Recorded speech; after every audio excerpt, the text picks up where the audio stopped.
Hey all, and welcome back to Pokémon Sword. We are currently taking a train to the wild area. Well, at least we're going to be stopping off at the wild area. You know, you can never predict when Wooloo are going to be on the tracks and whatnot.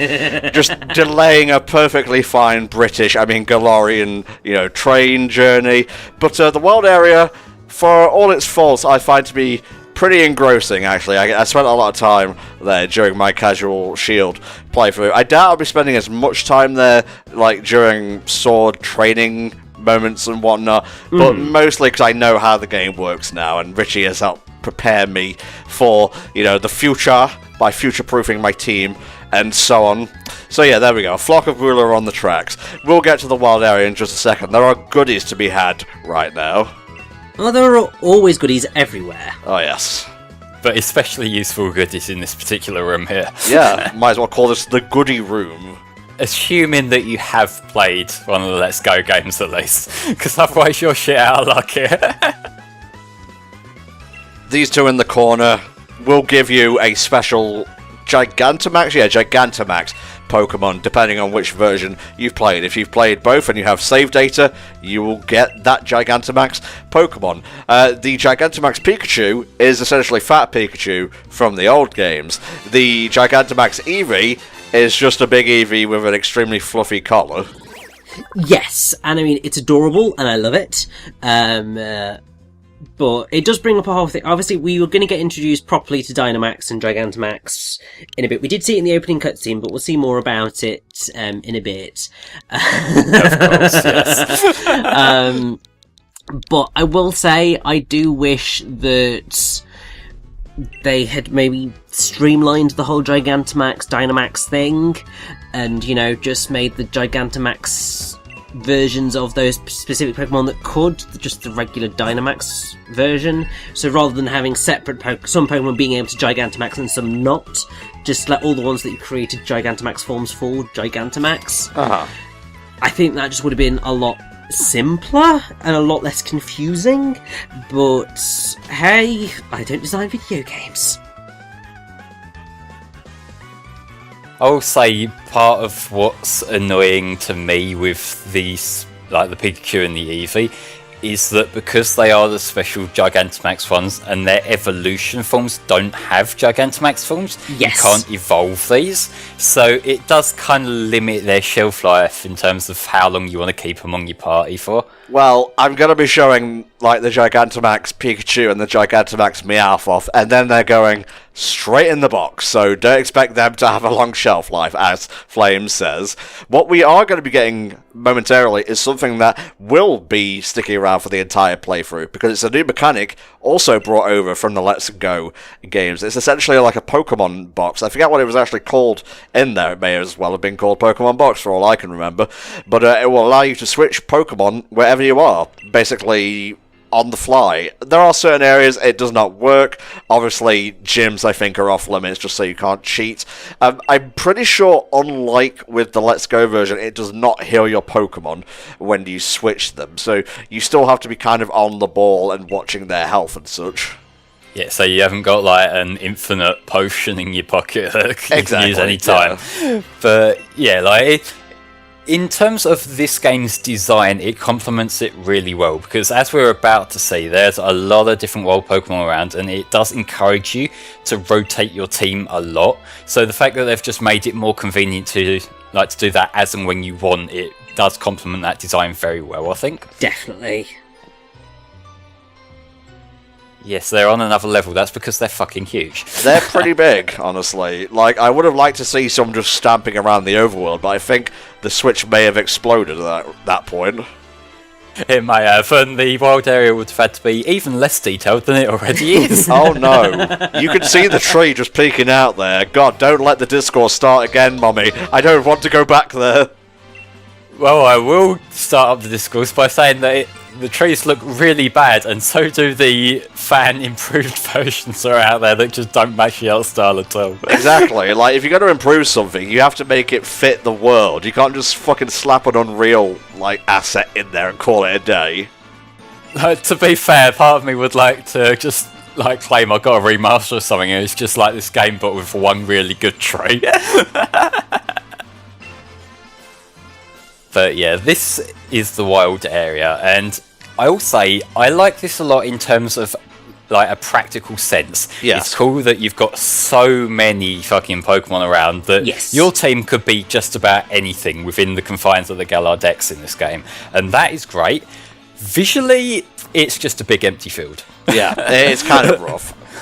Yeah, and like in terms of all the areas that they were showing off, I feel like this was kind of shooting themselves in the foot, because this is easily the worst looking part of the entire game. Yes, and we look at that tree. Given that was the main feature, you know, like they were kind of gimping themselves off the bat with this. Yeah, I do agree, because a lot of the other areas, like the areas that, you know, actual towns and actual routes, some of them look absolutely stunning. Obviously, they do have the slight issue of some of the texture work, but in general, there are some really cool designs and fields out there for places. But yeah, the wild area, definitely in terms of technical, visual quality, not great. I mean, the tree that, you know, we're shaking right now, you can see the cross-hatching that's occurring on it, which is partially design choice, but also it just looks absolutely terrible. Well, I mean, it's like, because the camera's up close, it's trying to, like, give you partial sight through it. I seem to recall, like, Galaxy did something similar, but Super Mario Galaxy, obviously. I forget the exact term, but I don't think that's an error. That's just an actual design choice. Anywho, oh, it's a design choice, but it's not a great design choice. But anyway, we're going to get some new Pokemon while we're around here. We're not going to spend too much time, you know, grinding new ones. Just go out, throw like a few bits and bobs around here, and Bob's your uncle. Yep, and we're actually catching a female Combi here, so this one is capable of evolving. Nice. It won't be like that time that I caught a male Salandit in Sun and expected it to evolve. No, sir. Oh, I've been using a Salazzle in my Shield team, and it's a cool Pokemon that I haven't actually used before. Like, I didn't use it in Sun and Moon, so that's been fun to kind of experiment with. Yeah, no, I do quite like Salazzle, and funnily enough, when it came to my Ultra Moon run, I feel like I used a Totem Salazzle in that one, and that was quite fun. Yeah, I forget exactly how the totems work, because when could you catch them? You could never catch them, but if you picked up stickers, then you were able to get them from Professor Oak's cousin? Yeah, you can call him Xehanort, it's fine. Yeah, I think, I can't even remember what his actual name, was it Samson Oak? Yeah, Samson Oak. Yeah, so you were able to get them from him, and that was quite fun, but not necessarily the most useful thing. It was mainly useful just for me getting my Salazzle, because I don't think I'd be able to get it otherwise. I've just got to draw attention to the fact that Game Freak finally moving into a new age, and you can tell this is new to them by them explaining how moving a camera works. Alright, Flame, I don't think it's that important, honestly. I mean, it should have been a few generations ago, I'll agree, but I don't think it's as cynical as what you're going for here. Well, it's just kind of amusing to me, the fact that, like, it's taking them so long to get here. But yes, these are the Pokemon dens. These are where you can find Dynamax Pokemon encounters, both alone and with raids. And I will say that I haven't done much of this online. I've heard horror stories about how difficult it can be to connect at times. And that's why I didn't kind of bother. I mean, it's true. If you go online, the frame rate will tank. By God, they're trying to make this work, and it feels like a shoestring operation at times, but it's giving it all its Captain. Are you glad you're paying for this online service now? It's a loaded question, Flame. I'm allowed to be cynical here. They're charging more for something that's not great. Yeah, okay. That's fair enough. I won't talk you down on that one. Yeah, I got a cynicism pass. Alright, what are we working with here? Let's see.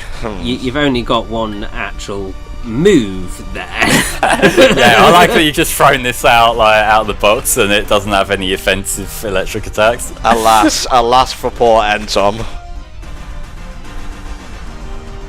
Yeah, some of these NPCs, they're kind of a mixed bag as to how useful they are. Like, there's some that will actually attack the guy. Then there's that bastard with a soul rock who just keeps buffing himself only to get reset a turn later, which if you got him on your team, like, good fucking luck. yeah. I love the memes about like the various NPCs in the game. Yeah, but I've had me bitch about Binacle already. Can I bitch about Binacle again? Look at this fucker. Yeah. It's kind of goofy, especially in like big boy form. Yeah, when it's, you know, small, it's not the worst thing in the world, but as it stands at this state, it's terrifying. I'm not entirely sure if we're even gonna fucking Gigantamax right now. I went into here feeling like a fool because I didn't check his move list beforehand. Why didn't you just do it on the first turn? That's what I always do. Well, I was going to, and then I looked at what moves he had, and it was all kind of shite. Yeah, but you could have got a more powerful quick attack. That would have been useful, right? I guess. Whatever, it's fine. Yeah, and also it would have been better than quick attack, so it would have been fucking something. Look, do you want to record this playthrough? You want to sit here just clicking A as is the want with Pokemon? I mean, I did offer, but you were like, no, I'll do it. Okay, that's perfectly fair. Yeah, I'm just not going to say anything, because I'm not recording this. Yeah, well, at least you've got Eevee here cheering you on every turn. That's helping, right? It's nice. I mean, it gives you a little bit of extra power. They're a damn fursuiter, but, you know, whatever. I don't judge. Well, it's a kid playing dress up. Let them have fun. Okay, but as soon as they turn 13, it's time to go off to work like an adult. I thought you were going to say once they turn 30, it's time to stop dressing up like that. Oh, well, considering I'm 31, let's just leave it there. Which Pokemon do you like dressing up as, Tom? Oh, I'm glad you asked. The answer is none of them, you fucker. As I see you slowly pushing your Charizard costume off site. I'm not Digi. I don't have a Spyro onesie, alright?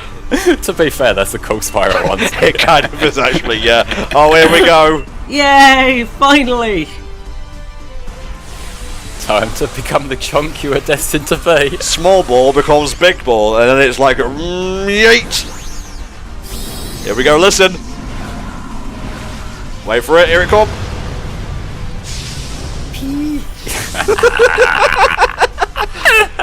Oh, bless him. I want hugs, give me hugs. Yay, you're good at getting hugs. Is this gonna finish him off? No, it's not. That was kind of embarrassing, actually. This is very embarrassing. Even a buffed quick attack is still fucking quick attack. True. That fucking basic form Malucha just did more damage to him.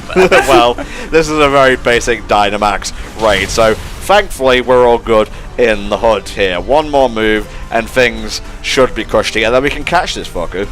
Yeah, I mean, to be fair, you have gone up against a Pokemon that it was always going to be a bit more of a challenge for Chocochu than any others, because obviously it is part rock type, I want to say, so obviously normal attacks do sweet sod all. If it had some electric attacks, would be fine, but clearly did not think that one through. Thanks for the 20 or so balls, Leon. I'll put these to good use. Here goes one of them. I'm gonna wait a guess and say we're not gonna be using the creepy clown man hands on the team. No! I'm waiting for Galarian Mr. Mime, thank you very much. As you should, because Mr. Rhyme is amazing. I like him a lot. He is fantastic, yeah. Like, I've never been a big fan of Mr. Mime. I'm not a big fan of Galarian Mr. Mime, but Mr. Rhyme is the best. Although you don't get him till quite a lot later, so we're gonna need something to hold us over until then. Yeah, I mean, I will say Mr. Rhyme was on my team when I played through Sword initially, and I did want to try and get him a little bit earlier than I was supposed to, because I kind of really wanted him for, you know, the gym battle that would really suit having an ice type on the team, but I couldn't quite get the weather to do what I needed it to do to be able to get it in the wild area. So there's a trick to that. What you do is you go to the home menu, you change the date to, like, I don't know, a day forward, and then you just, like, go back into the game and it changes. That's actually how I got certain Pokemon to appear. So it's odd because they usually stop you from doing that. Like with the 3DS games, if you change your system's clock, then it makes you wait a full 24 hours before any time-specific events happen. Have they stopped doing that with this one? A little bit, I think. They haven't patched it yet, but... Alright, so they intended for you to not do that. But the thing that I'll point out with that is that actually, so when I was initially doing that, sort of, I don't think people had sussed that out fully yet. Everyone was just like, if you change the date, then it'll sort of work, but nobody has specifically figured out what dates do what. Now, some time has passed, somebody has figured out exactly sort of what triggers it, and or at least on specific days of the month. I think it's the first date of each month. The weather across the entire area is set to one thing, but certain weather types don't open up until after certain points in the game. So you've got to defeat so many gym leaders to open up certain weather types. Fair dues, mate, fair dues. You haven't unlocked the weather.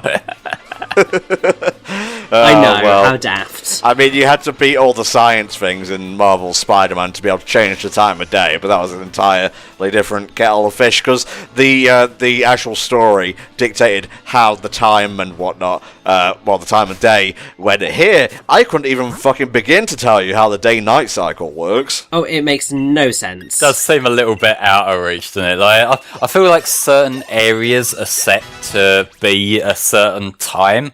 So, like, if you're trying to do, like, a specific evolution or something that only happens during the day or during the night, that's something you want to be aware of. Yes. Oh, God bless these XP candies. I primarily use them to keep my team evenly leveled, more than to boost one Pokemon above a certain level, honestly. Oh, definitely. It's a quality of life feature I really appreciate. I think it was brought over from the Let's Go games, where I didn't use those candies at all, really. I find them much more useful here. Well, they were completely broken in Let's Go. In this game, like, I feel like what they're encouraging you to do is if you change your team later in the game, it just means you don't have to grind them up. I was quite conscious of that going in, because I was worried that it'd be a Let's Go kind of thing where it's like, okay, you're just handed a win button, and if you use it a certain way, you are just handed a win button. But when you tie that into the way the game's encouraging you to play, then you should be okay and not get too far ahead.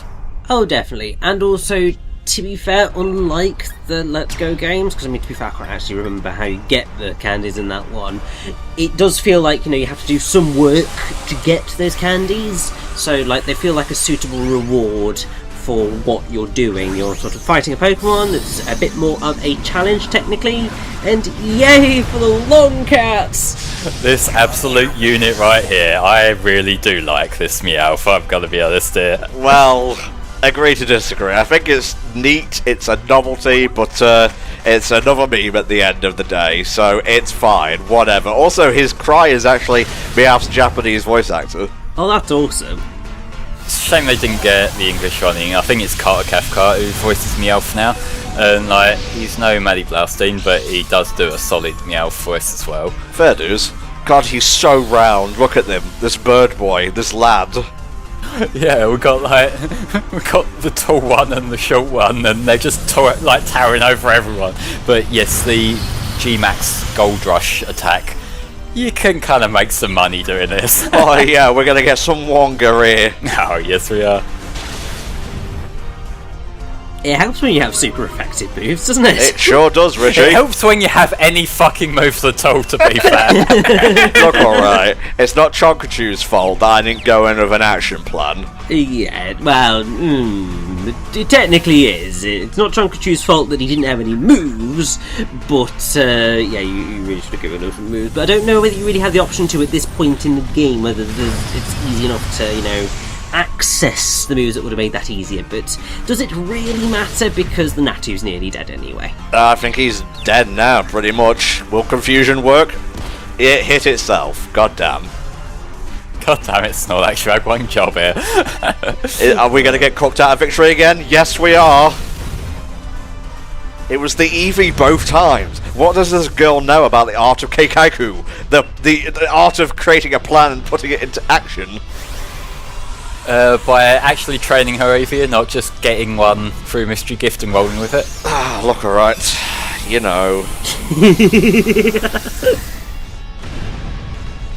I will say something that did slightly terrify me with the Dynamax battles was obviously you're throwing a Pokeball. I'm just like, is there a chance of this failing? Yes, there is. Oh, there is. I feel like it's a low chance. Yeah, and I didn't clock onto that till quite a bit later. Because like all the early ones you encounter, you're gonna catch them wherever they got a high enough catch rate. But then I think it was like, what's the stage 2 one of P-Dove? Like, well, stage 1 even. Tranquil. Yeah, I think it was one of them that got out, and I was like, wait, what? It could do that?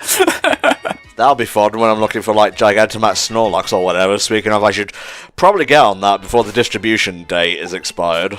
I think it's like level 70 or something, so you might want to come prepared for that. Yeah, don't take this team into it. No, I'm not going to, Flame. Look, there it goes, back in the box. Oh, poor bastard. Well, you might be asking, say Tom, where did the Metapod come from? It was a take that didn't work. Why is it still in the team? I'm gonna wait for it to evolve, because trying to call down the Butterfree in the wild area is a bitch move. Fair enough. You must get what to buy things in the wild area. It is the way of the wild area. Yes, and actually this is how you're going to get some somewhat decent moves as you go, because I believe you can get like flamethrower and all that sort of stuff from one of those two gentlemen over there, which obviously it's one of the best fire-type moves in the game, and I would recommend it, but oh my god, that girl just disappeared. She's a ghost. Everyone is a ghost online. Let's see, Heal Balls are the ones today. I was lucky, when I first got here in Shield, he had Quick Balls. You don't get those until the last fucking town. Yeah, I have never got lucky with them whenever I've gone into the wild area, which is annoying, because this is the place where you will most likely want fucking Quick Balls. Yeah, just like, toss it and forget. Yeah, essentially. Okay, I think we've got an important Dynamax thing coming up next. Can I catch one of them Vulpix? Is that what's important? No, we have a fire type already. What we're going to do here is we have the particular Wishing Star, which you can use a Wishing Star to activate an inactive den to get more Pokemon to appear, and this one is very particular. So we are going to go into our menu, go to the bag, find the item. Use the wrong item. No, I was Also, you know, I can't believe we've sunk this low. We've become one of those playthrough channels that just talks through everything as it happens. Like, oh god, what has happened to us? It's fine. We're gonna catch a Jangmo-o here. Yay! Now, why the hell is the item called and 458 or whatever? Does that actually fucking mean anything? Who knows, but when this sucker evolves, it's going to be dragon and fighting, and that's a pretty good type coverage. So, the way you get this item, we saw Tom put in the code through Mystery Gift. This came with the Sword and Shield double pack, the physical copy. I don't know if you get it if you buy it digitally or not. But you get the code for that. You get one for Larvitar in Shield and Jangmo-o in Sword. And you use it the same way depending on which one you got. You just go to the Ghost Tower here and you try and take this bastard down. I believe if you fuck up catching it, you do get to keep on spawning it later in the day or something like that. Well, that's good. Although it isn't that hard to catch if it's anything like the Larvitar. But I will say, I do like that they give you, if you know you've pre-ordered, /ordered, whatever, pack, a dragon type nice and early on, because Jesus. I mean they're always quite useful no matter what. I will say between the two, I prefer the Larvitar line, because Tyranitar is a fucking bamf, but this fella has got some chops on him too. Yeah. They're both pretty cool. It's not a competition here. But I like comparing things, because my one's cooler. Well, we made an entire career out of comparing stuff, I suppose, so who am I to judge? Yeah, true. I love how happy fucking Dynamax Scorbunny looks there compared to the other fucker. You know, he gets to be big and the rest don't. If that storm gets too rough, by the way, you can be kicked out. I don't know what happens if you lose against this, because it's a fucking one-time only thing.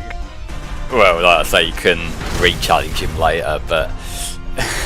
so you just gotta keep on restarting the battle until you get him. Yeah, also, to be fair, you did save beforehand, so, you could always, Well, actually, no, because it auto-saves, doesn't it? Well, if you turn the autosave off, you're fine. Yeah, exactly. So, so all you would have had to do is just, reset the console and sort it. Yay. Good for you. He's done the same amount of damage to us as we've done to him this whole time with, like, 3 other people attacking. Oh, he's ready now. He is ready to fuck. Here comes Wobbuffet to do precisely fuck all. Yeah, other than, potentially get killed again. It's okay. He's on meat shield. Make sure you don't get 4 faints during a match, by the way, otherwise it's over. Now, whether that's the same Pokemon fainting 4 times or each of your guys fainting once, I don't know. I haven't had that happen, but I also haven't tried many of the high-level raids, so I'm not entirely sure. I've lost some raids in my time. It can be a bit tricky.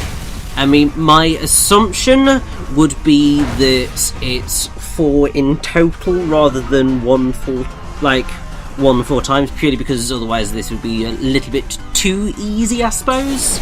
Yeah, because and ultimately it is a team approach as well, so you gotta represent your team rather than just be Wobbuffet there and keep dying.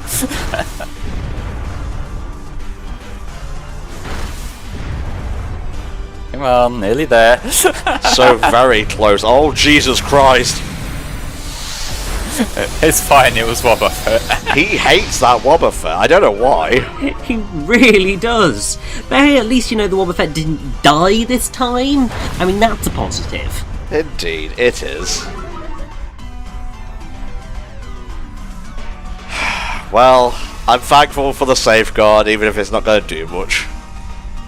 Plus, don't quite a lot of these Dynamax Pokemon have abilities that reset all your status buffs and debuffs. Yeah. So, if you bother buffing yourself in these fights, it's kind of a waste of time. They also have shields in later raids, which is very fun. Make sure you have super effective moves. Oh my god! Come on, one more. Did you just get cucked out of a 3rd one? Or are you gonna get this? Oh. Snorlax got it. Well, in the end it was a team effort, which is why I'm the one who's going to be catching this sucker. Gotta put the I in team here.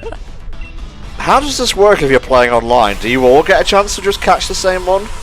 I believe so, from what I've heard. Yeah, that would be weird otherwise. Yeah, if there's one guy who just nicks all the cool captures. Mine, they're all mine. I mean, it would be a pretty awful system if, only one person was allowed to catch the Pokemon that you'd all work together to defeat. Although that does mean that there's then dupes out there, which they've kind of tried to avoid when they constantly talk about how every Pokemon's different and all that. That is true. Oh look, we got plenty of cool shit with this guy.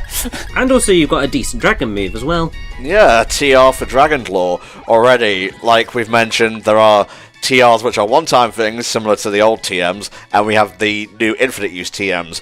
Sadly, because they've put some of the stronger moves into TRs, it means the TMs you do get aren't as impressive, but I imagine they'll have balanced that properly come Gen 9, so... With any luck, yeah. Or they'll have completely redone everything, because that's something Game Freak like doing too. Yeah. Well, let's put our cards on the table. Do you want the wild area to come back in the next games and gens?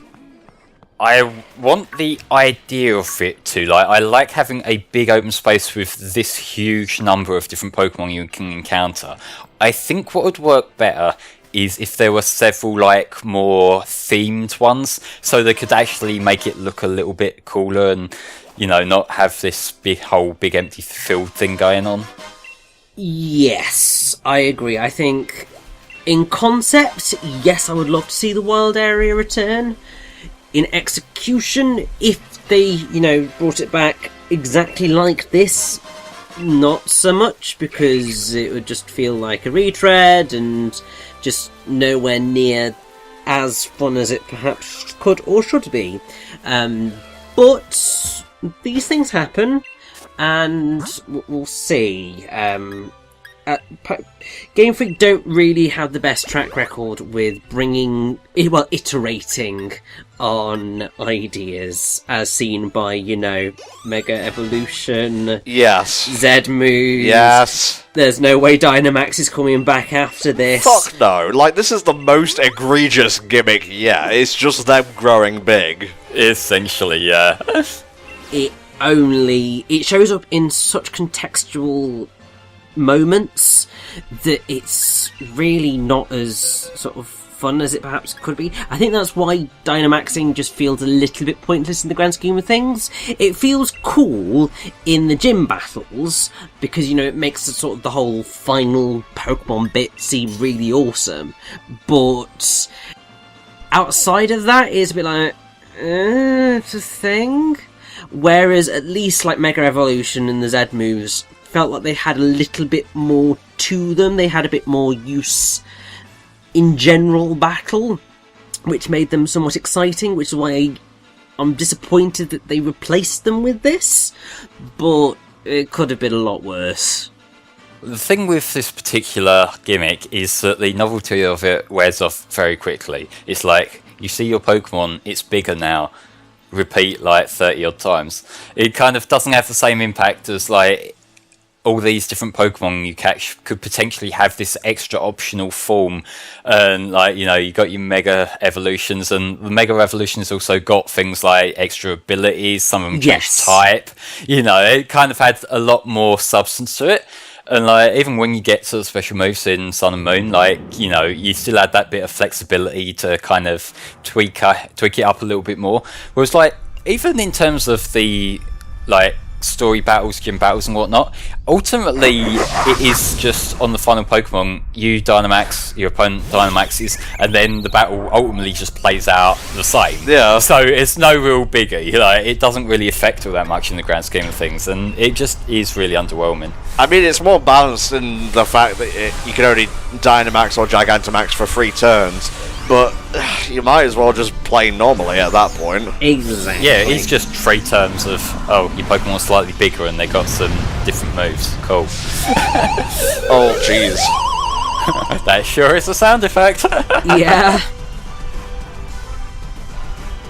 I mean, that does open up another thing that has been a common discussion point for the Pokemon series of when are they just going to stop, doing the sounds and just, say their names as they do in the anime? Like, obviously Pikachu does it, and Pikachu is basically the only Pokemon that does it, apart from Eevee in Let's Go Eevee. Well, I can tell you for why. For the same reason there's not voice acting in general, which will get very awkward when we get to a certain gym leader later.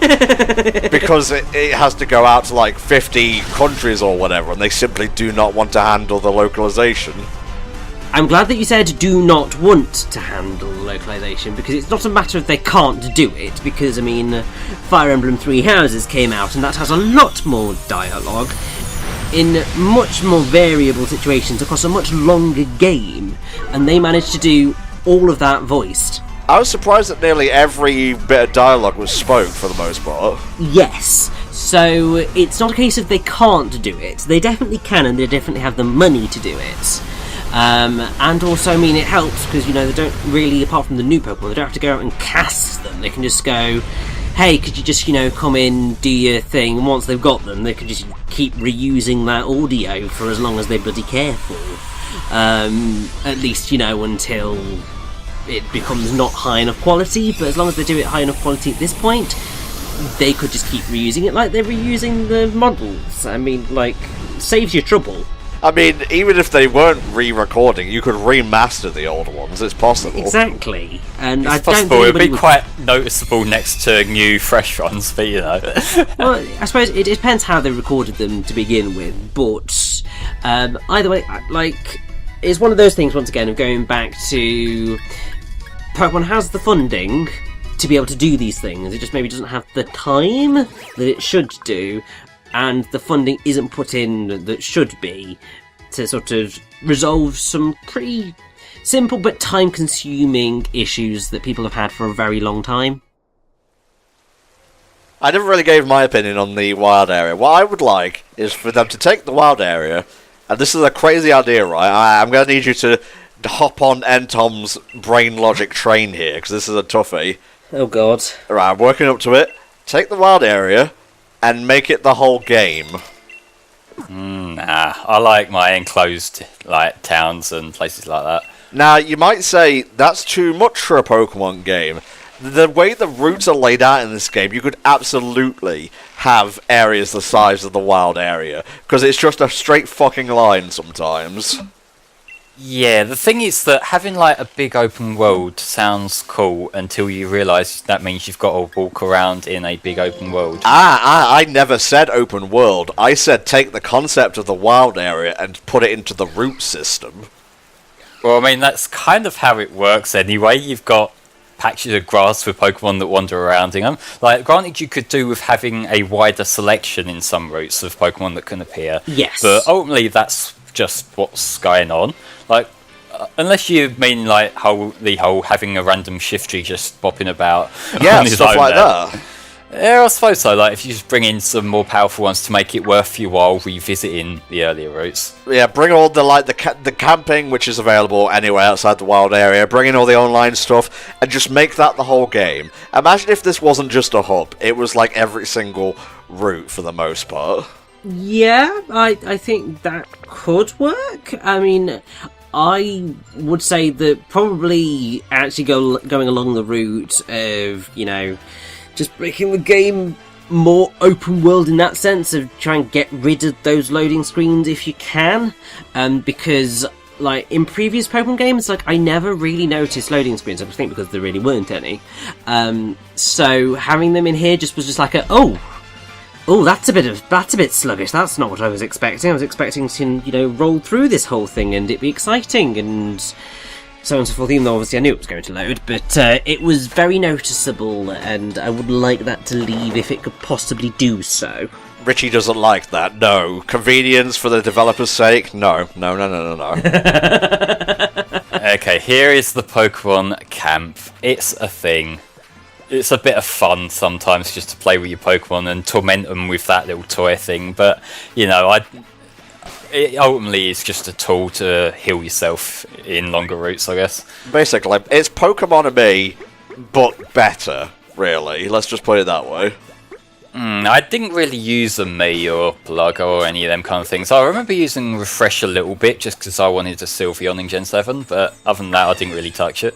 I'm going to be honest, I don't know what I was doing here. Like, I gave the ball to Rookedy, and he's just, like, flying there holding it. Jesus! I'm raising a hooligan. Yes, you are. Well, when you see how he evolved, yeah, you kind of are. Alright, that's enough of that. Let's make some fucking curry.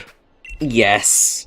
Which, I mean, I have to say, even though I personally don't like curry, I do like that they sort of had this as the sort of British meal, because obviously Indian culture is sort of actually quite big in the UK, and curry is a big market. Yeah, we love a good curry here in the UK.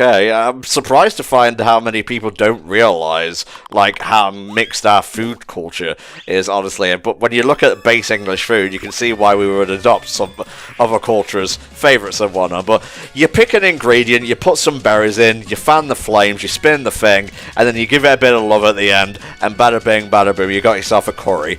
There is a curry Dex. There is a lot of curries to be made. I'm not going to make that many in the game, but it's there if you want to try it, I suppose. My biggest complaint is that there's no tea making system. There's berries here. You can make tea with berries. For fuck's sake, it's screaming out at you. Yeah, I do think that was a missed opportunity, but I suppose they wanted food rather than drink for the Pokemon, but yeah, tea, like, for the love of God, if there's one thing that Britain is synonymous with, it is tea. I mean, there's a fucking teapot Pokemon in the fucking game, but which I love. To be fair, bitter apple curry looks pretty nice. See, that's fine when you get ingredients that kind of match. It's when later on in the game you might buy some other ingredients and you got like a fucking berry and pot noodle curry, and it kind of like, that's not the most appealing thing in the world, but your Pokemon still smile at you for it. Well, mixed pot noodle with some extra ingredients, it sounds nice for the most part. But sad to say, yeah, the best Pokemon game to date is still Professor Layton and the Diabolical Box. I'm sorry. Pandora's Box. No, I'm going to call it whatever the fuck I want to call it. It's the wrong name. It's got the tea making thing, and I like it. Okay, stop talking over me. You know how that triggers me. But stop being wrong, so we have to correct you then.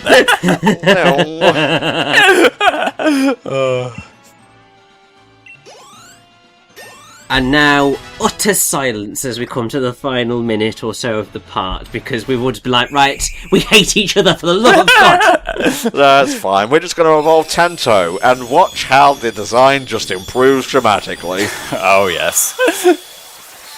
Yeah, this guy, I didn't really like his design that much at first, but it's kind of grown on me a little bit, especially like with the whole psychic element, like generating all the flashing lights on his back. It's kind of cool, I think. Also, I love that it's called Dottler as well. That's just quite cool. It reminds me of Dr. Doppler from Treasure Planet, though, so...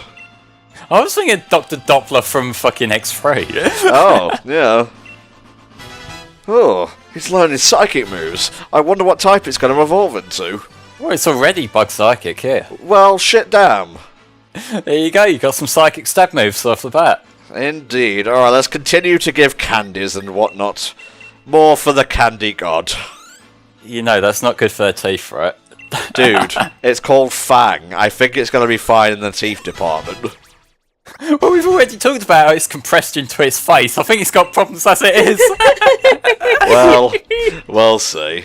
There you go. Up another level, why not? I'm spoiling these Pokemon.